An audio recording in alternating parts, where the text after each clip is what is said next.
गीबत करना इतना नापसंदीदा अमल है कि इसकी मिसाल मुर्दा भाई के गोश्त खाने से दी गई है। सबसे पहले समझें कि गीबत क्या है। इसका रूट कॉन्सेप्ट है गैन ये बे गैब, यानी वो हकीकत जो मौजूद हो लेकिन जाहिर ना हो।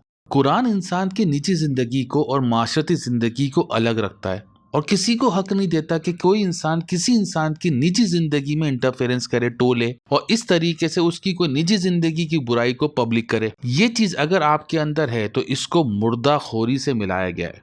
मुर्दार खाने वाला जानवर कौन सा होता है? गिद्ध।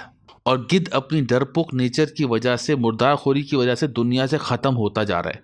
हमारे माशरे में माशरती बुराइयां यानी कि करप्शन, चोरी, झूठ बोलना, वादा खिलाफी, अब ये बुराइयां बुराइयां ही नहीं रही।